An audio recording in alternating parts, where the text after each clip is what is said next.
자, 이번 시간에는 제가 본격적으로 추세에 대해서 말씀드리고 싶은 몇 가지 쟁점들을 한번 이야기해 볼게요. 이걸 제가 강의를 만들면서 이걸 쟁점으로 이야기해야 될지 아니면 여러 가지 뭐 양상이라고 이야기해야 될지 뭐 이런 것들을 고민을 좀 했어요. 근데 쟁점이라고 부르면서 사실은 논쟁화시키는 게 훨씬 더 낫지 않을까 이런 생각을 해서 제가 그냥 쟁점이라고 잡아버렸습니다. 그래서 요거에 대해서 뭐 맞다 틀리다 이야기들을 많이 하실 수 있을 거예요. 하지만 뭐 제가 보는 입장은 어느 정도 객관적인 입장이라고 생각하고, 그리고 예, 이 추세가 어떤 최소한의 의미만을 갖는지를 정의하지 않고는 사실상 뭐 추세에 대한 뭐 어떤 추세를 통해서 어떤 매수 포인트를 잡는다는 것들, 이런 것들이 얼마나 허망하다라는 것들을 제가 설명해 드리지 않고는 추세의 정확한 의미를 이야기하는 게 아니기 때문에 그렇게 말씀드릴 수밖에 없다, 이렇게 생각합니다. 많은 분들이 추세를 통해서 추세 이탈과 뭐 그런 것들, 그리고 추세 몇 퍼센트 안에 들었을 때 추세라고 하고, 몇 퍼센트 이탈하면 며칠 사이에 몇 퍼센트 이탈하면 매수고, 뭐 이렇게 이야기를 하잖아요.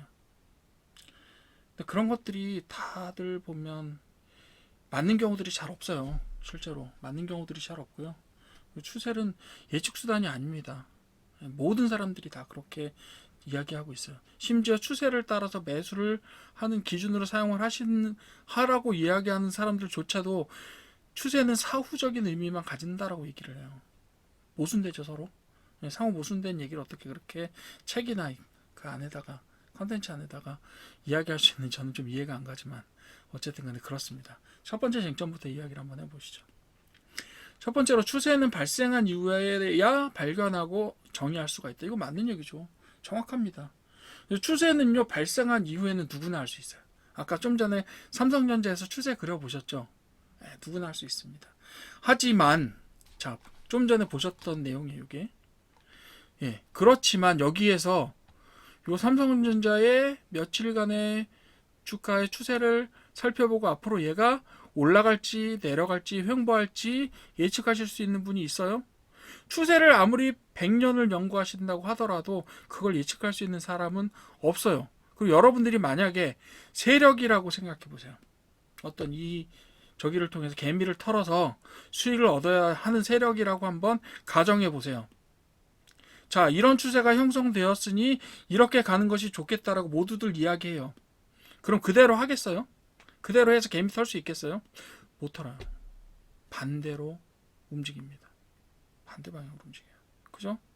올라간다고 사람들이 예측해서 전부 다 사려고 할 때 떨어뜨리죠.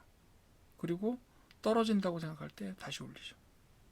네, 어떻게 보면 게임 이론에 나오는 이야기처럼 움직이게 되는 거죠. 그렇기 때문에요, 추세를 통해서 예측을 한다는 건 너무나 위험한 일이에요. 네. 추세가 발생한 이유, 아까 말씀드렸던 거예요. 그래서 현재 차트에서는 추세의 상승 혹은 하락 여부를 판단할 수가 없다예요. 쉽게, 네, 제가 좀 두리뭉실하게 조금 좀 완곡하게 이야기하느라고 쉽게라고 썼지만 실제로는 판단할 수 없습니다.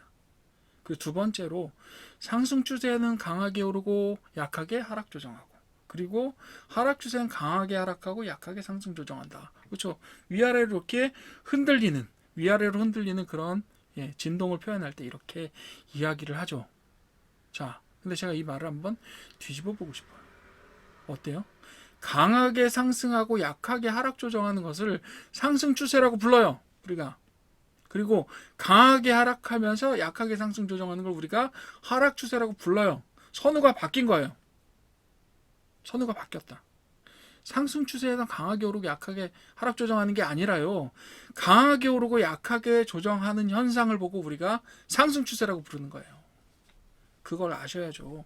그러니까 이렇게 백날 해봐야 이 마차하고 말을 거꾸로 매다는 거랑 똑같아요. 예측이 안 된다니까요. 세 번째 쟁점 볼게요. 네. 상승 또는 하락의 추세가 나타나지 않고 지지와 저항을 형성하며 위아래로 흔들리는 추세를 보일 때 무추세 혹은 박스권을 형성한다고 이야기할 수 있죠, 물론. 그런데 시간의 정의에 따라 다릅니다. 시간의 정의에 따라서 다르다. 그래서 모든 차트를 기간으로 잘라서 보시게 되면 어때요? 모든 차트는 초장기로 보면 다 박스권이라고 볼 수 있어요. 예. 그죠? 그리고 박스권에 있다고 하더라도 기간을 짧게 설정하잖아요. 그럼 그 안에서 상승으로 혹은 하락 추세를 발견하실 수가 있습니다. 그런 거예요. 그러니까 어떻다? 일정 기간이란 말 자체가 너무 모호하고 추세라는 말 자체 이렇게 진동하고 있는 추세라고 하더라도 그죠? 그거를 그 안에 보면 쪼개 보면 또 상승과 하락 추세가 또 들어있어요. 그렇다는 이야기죠. 그러니까 어때요? 어느 차트도 상승 추세다, 하락 추세다, 박스권이다라고 쉽게 기간을 정의하거나 명백하게 어떤 좀 기준을 상세하게 정의하지 않고 그렇게 정의하는 건 사실상 의미가 없다라고 이야기할 수 있는 거예요. 네. 되게 이상하게 이야기한 저 사람은 되게 이상하게 얘기하는 생각하실 수 있는데 그래요. 추세가 그러니까 추세를 정의했을 때부터 벌써 이상한 얘기가 돼버린 거라니까요. 자, 그 다음에 또 되게 중요한 얘기죠. 왜 상승 추세는 저점을 연결하고 하락 추세는 고점을 연결할까요? 네. 보통 이렇게 얘기해요. 상승 추세에서는 단기 저점이 나타났을 때 매수 세력으로 등장으로 나타나는 저점 지지의 성향 때문에 그죠? 저점을 연결하게 되고 하락 추세에서는 일시적 고점이 나타났을 때 매도세가 나타나서 저항선을 만들기 때문에 고점을 연결한다. 이렇게 이야기합니다. 근데 이렇게 하려면 무슨 일이 벌어져야 돼요? 네.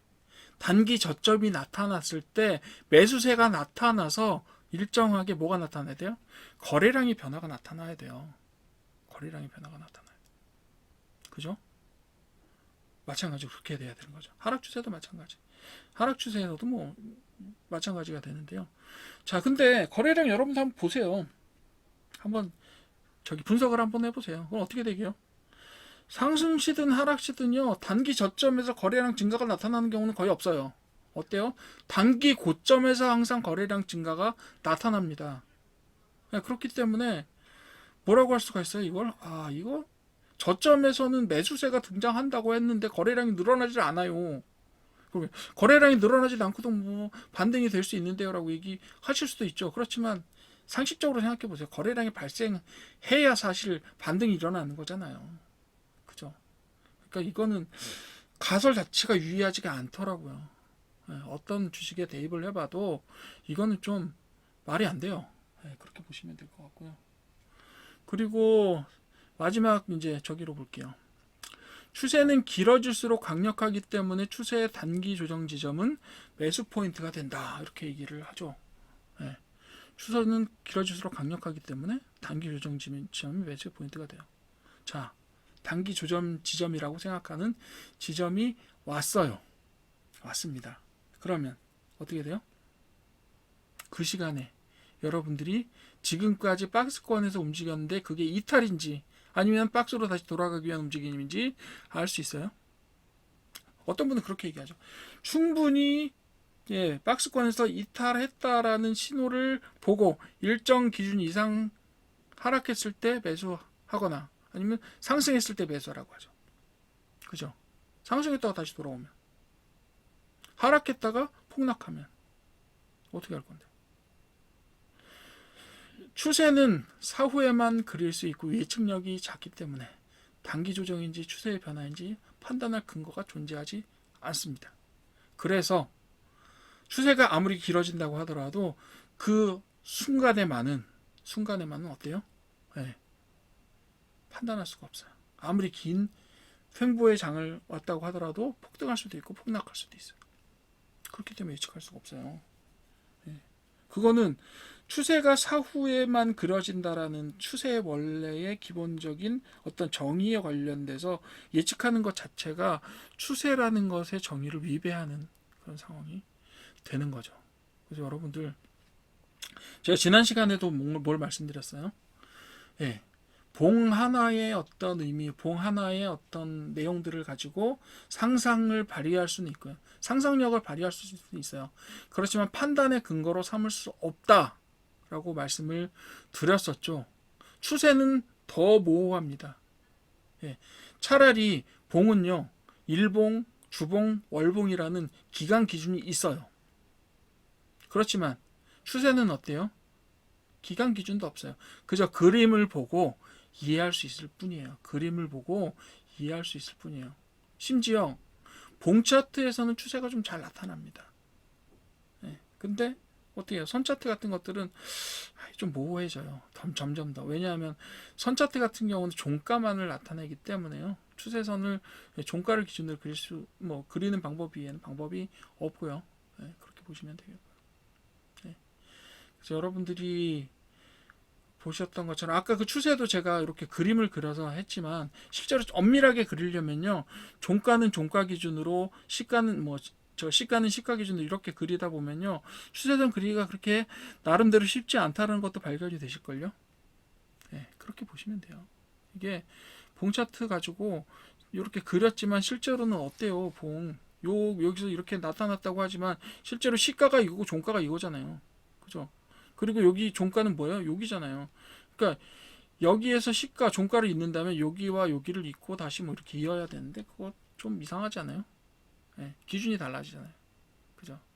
그렇기 때문에 조금 우리가 생각하는 추세라는 것 자체가 정의가 조금 더 모호할 수 있다. 그렇기 때문에 추세선을 가지고 어떤 판단 기준으로 삼으시는 것 그건 좀 위험하다라고 볼 수 있어요. 대부분의 분들이 그렇게 말씀을 하시죠.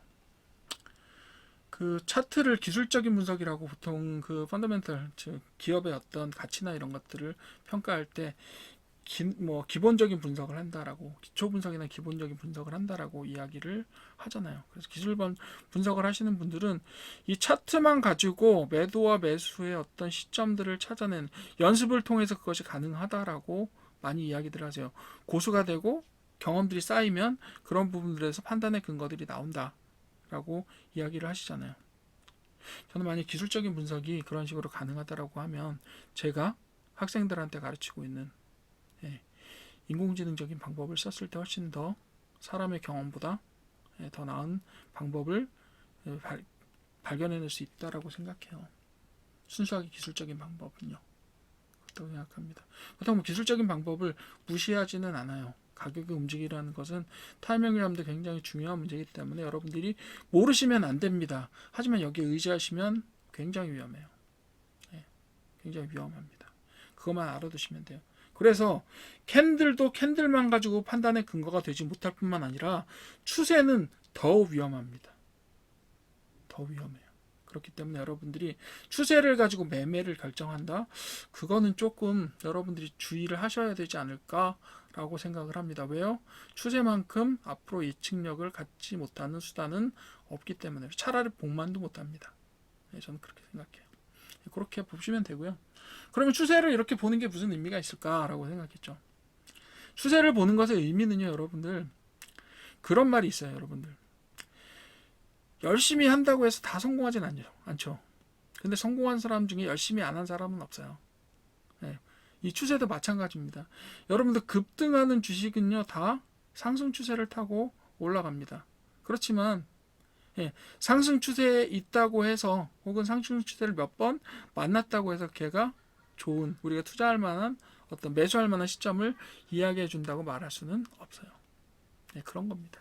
그렇기 때문에 여러 기준 중에 하나 혹은 보조적인 어떤 지금 현상을 나타내는 어떤 것들로는 판단할 수 있지만 근거로 활용하기에는 매우 미흡하다라는 것이 저의 추세에 대한 결론이다라고 말씀을 드릴 수가 있습니다. 다음 시간에는 저희가 이동평균선을 다시 한번 생각해 봅시다. 강의 여기까지 마치겠습니다.